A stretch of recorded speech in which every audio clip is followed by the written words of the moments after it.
Welcome to one of my favourite places in the world.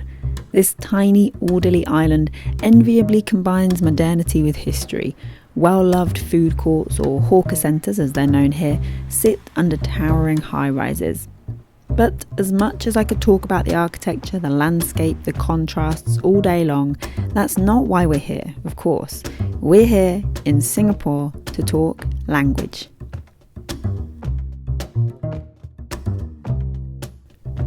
Our journey begins, as most do in Singapore, in one of those hawker centres. Drinks and snacks at the ready, we met Lillian, creator of Say What, a company that infuses Singaporean nostalgia with adorable artwork, and a company that makes card games to help people have fun, learning a little of the local lingos. Split the cards like this, blue and then red.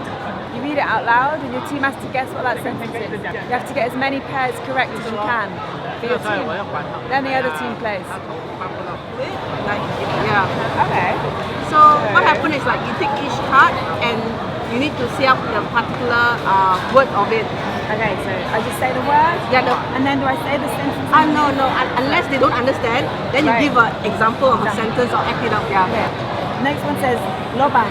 Yeah, station is hole, lobang is hole, okay? Came from a Malay word called lobang. You join into this club, prestigious club. You don't really have any lobang, Okay. Yeah. Cool.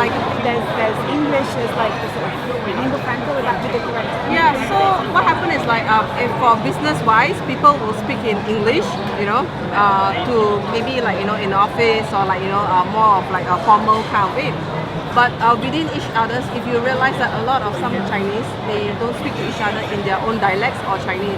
They will speak to each other in English. I was thinking when this little bit more peculiar when you see when they are traveling overseas, why is this Chinese person and another Chinese speaking English? Then you know they are from Singapore or Malaysia. Now in the 60s and 70s, they tried to ban dialects. Right. We heard about this yesterday. Yeah, so a lot of people started to speak Mandarin because that's what is being taught in school, and families trying to speak to each other in Mandarin and also English. But the problem with English is I realized if you came from a family who speak English for a long time or to the kids, it's okay. But a lot of them speaking Singlish to the kids, and the English is not that good, Right. Yeah, so it's you grew up in a thing. It's you ask people hey, what kind of dialects do you speak at home? Oh, I don't speak any dialects. I spoke to my parents in English, but your English is atrocious. You say you can't speak that well. It's is that English or Singlish? You know what I mean? Yeah. So they thought that I grew up with English. I can speak to I want this lah. Okay, that is English. That's not English at all. You'll tell them. We headed back underground on the MRT, Singapore's transport network that's famous for being super clean, super efficient, and super Singaporean. No chewing gum, no eating or drinking, and no durians. Next up was Zinky, a photographer whose project Singapore Lang, which evolved into what the Singlish, had caught my eye. We met at the National Gallery of Singapore, a perfect opportunity to take in a little of the history before our conversation. What is Singlish? How would you explain it to someone not from Singapore? Right. So to someone who doesn't really know what is English, I would say it's a language that is very endearing to the locals. We speak it on a day-to-day basis. It's a short form for many complicated words. In the formal way, it's like a Creole, like they say, it's a but I would say it's like a short code that sometimes overseas you hear people speaking Singlish, you will instantly bond and you're like, oh okay, are you Singaporean? Yeah, it's like an identity. And so the book then, how did that come about in the first place? Yeah, so Singapore language came about because I was keen to photograph Singapore language in a very visual way. Usually you hear it, you speak it, you don't really see it visually. Yeah, so I was just thinking how could I transpose language to visuals, which is my first love in terms of I'm a full-time photographer. Yeah, so I decided to gel language and visuals together and see what came out. Yeah. So I blended street photography, which is people who passes by who have strange reactions to how I pose certain people. And I realized that actually the book I have included some stickers for people to caption their photo illustrations. And then I realized, for example, a dating scene, people call it pak tor, which means dating in Hokkien. Yeah. So I have designed the stickers firstly as a means for people who read the book to caption the book because essentially not every visitor to Singapore would caption the same scene in the same way. So for example, we say your food is very delicious. It could be like tokong, which means very good. Sibei ho means very good as well, but it's just different things, but means similar sentiment. Yeah, so my focus was to get the stickers to allow the freedom and expression of visitors to paste whatever they want. Yeah. So I also have empty stickers in the book where the author is you, where it empowers you to fill in your own blanks. Yeah, it's like charades, but yet so but after that I realized that actually I could do more because there's so much. In this curated series, I have a few common Singlish catchphrases that I found friends using, and maybe personally I use it quite a lot because I think Singlish embodies like our identity or the real way, the authentic way in which a lot of locals communicate. It's like very flavorful. What would you say to people that say Singlish doesn't matter? So in fact I feel Singlish is so special because it's intangible, it's living, it's like a living thing, but Singlish is just this. It's just what it means to you. It means we share something like me and my mom, me and my dad, me and a visitor to Singapore is like all different. Like the Singlish I would use with you is different from the Singlish I would use with my mom. And that's quite beautiful at the same time. It is beautiful. Singapore is incredibly diverse for its size, so it's amazing that Singlish, the language, connects people, despite the other languages they speak, that could so easily divide. But how did this tiny island become so diverse in the first place? So what happened is like in the past, the three main races was here is Malaysia and Singapore is Malay, Chinese and Indian.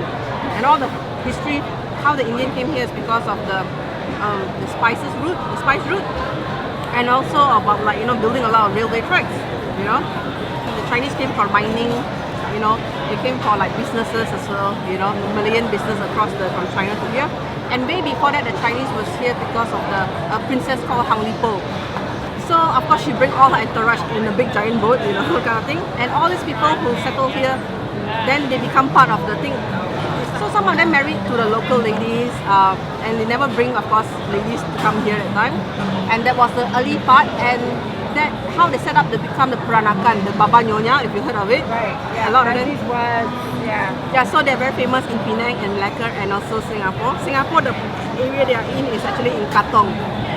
When I discovered Eva Comics and her series Eva, Copy and Matcha on our first visit to Singapore for this season, I knew I had to speak with her to find out more about how Singaporean culture and language had influenced her work. You have a whole range of awesome, really cool, really cute comics. Can you talk a bit about that? So basically, this is my first comic book. It's called Eva, Kopi and Matcha. It focuses on the cultural difference between Singapore and Japan. So Kopi, which I'm sure you know by now, means coffee in Malay, and matcha means green tea, milk, powdered green tea in Japanese. So can you give a couple of examples of what that was like, of some of those cultural differences that you experienced? This one was one of my more iconic comic strips comparing the three countries. So the first one is actually about Japanese customer service. Yeah, everyone is very polite. The second one is about the US customer service. I don't really get polite. And then the last one is in Singapore, both the customers and the sales fight. So we do like to complain a lot. And so what language do you use in those comics now? Mainly English. In the beginning I used English and Chinese, but the Chinese content didn't pick up very well. Does Singlish come into that at all? Into the English that you use in the comics? I'm sorry, it doesn't. I don't use Singlish in my comics. Okay. Yeah, because it doesn't sound like proper English. So perhaps maybe Singaporean English would be more accurate. Singaporean English. Like my professor once told me that, Eva, you should not use that much Singaporean English in your comics. What? But it sounds okay to me. But to him, he's sensitive in picking up the difference. So in the comics, then, it's more like you're talking now, right? the English that you're using in the comic? A little bit. No, because it's published, so it has to be in proper English. Unless I am talking about Singlish language, then things would be in Singlish. Yeah, because it's going to be picked up by kids as well, and probably they can't differentiate Singlish and proper English, and that will affect their grades, or Eva had a good point about children learning English. Recent statistics have found that English use in the Singaporean home is increasing and is now the most used language in the home, with 36.9% of households claiming to speak English as the main home language. But there's another interesting statistic that may not come as much of a surprise by now. 73.2% of the population speak 2 or more languages. Most commonly, this would be English and their heritage language, a variety of Chinese, most commonly Mandarin, Malay, or an Indian language, most commonly Tamil. However, there had to be learners of other languages too, right? I mean, a place this multilingual doesn't sit still, surely. We headed to a language meetup in a food court one Saturday afternoon to find out. Every Singaporean is required to learn English and Chinese as their mother tongues. Okay. So every Singaporean knows these two languages, basically. Yeah. So in school we learn mathematics, science, etc., all in English language. But the funny thing is that we have a mother tongue language lesson as well.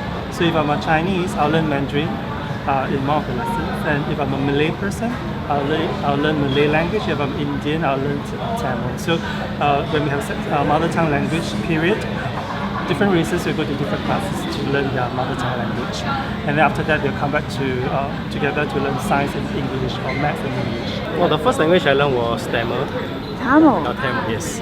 It was due to my school influence, because in my school there are many Indians. And so most of our common language is in Tamil. Because from young we learn two languages, right? Compared to other countries, we only have one. For example, Japanese, we learn for Japan, Japanese, Korean, right? Ours we learn two. So language-wise, I guess I wouldn't say we are quite open to the idea, I guess, Singaporeans. And then when you go to your secondary school, you have a third option, whether to learn French, Japanese, or Korean. Because growing up in Singapore, we constantly hear many different languages. So the Indians will speak Tamil, the Malays will speak Malay, and the Chinese will speak Mandarin, and the Caucasians or the English people who live here, they speak English. So because of all of this influence, it makes me and inspire me to learn more languages, to learn more about other people's culture and traditions. I have to be honest, I'm totally biased. I've always loved Singapore, and getting the chance to look at the place through a language-focused lens has just amplified that. If you're fascinated by multilingualism, if you love unique sights, and if you're quite partial to a food court, I can't recommend a visit enough.